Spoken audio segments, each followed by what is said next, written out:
Veľmi bohatý a mocný kráľ každé ráno prijímal hold od svojich poddaných.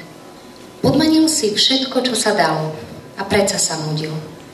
Spolu s ostatnými prichádzal každé ráno aj mlčanlivý žobrák.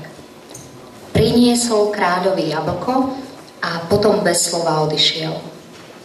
Kráľ, navyknutý prijímať iné dary, prijal žobrákov dar trochu znechuteným gestom.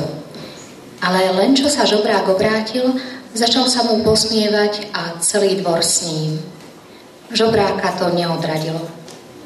Prichádzal každé ráno odovzdať kráľovi svoj dar.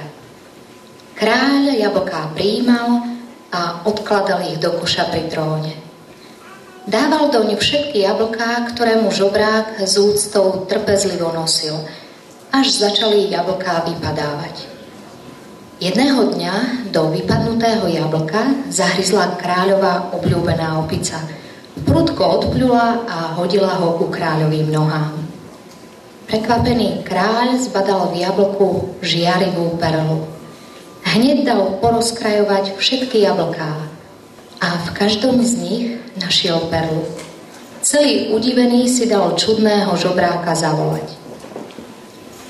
Prinášal som ti, pane, tieto dary, povedal žobrák, aby som ti ukázal, že život ti každé ráno ponúka mimoriadny dar, na ktorý zabúdaš a zahadzuješ ho, lebo si ponorený do veľkého bohatstva.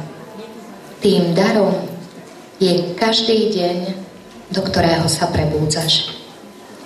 Vážené dámy, vážení páni, ctení hostia, milá mládež, radosť z dnešného podujatia môžete prežiť i pri počúvaní ľúbivých tónov piesni, ktoré si pre vás pripravilo 15 cirkevných speváckych zborov.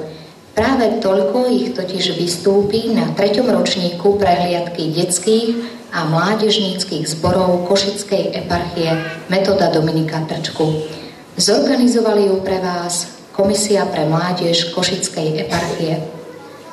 Som rada, že sme sa tu dnes zišli v takom hojnom počte a pevne verím, že vystúpenia jednotlivých súborov budú pre nás túto prvú adventnú nedeľu príjemným duchovným zážitkom.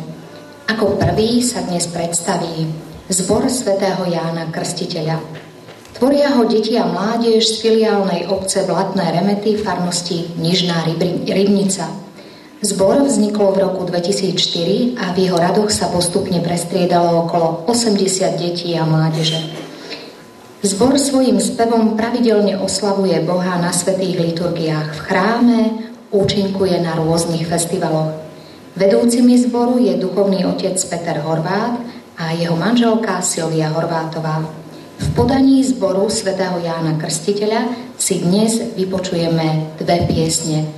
Prvá z nich bude rytmická, rómska a tá druhá má názov Jednotný.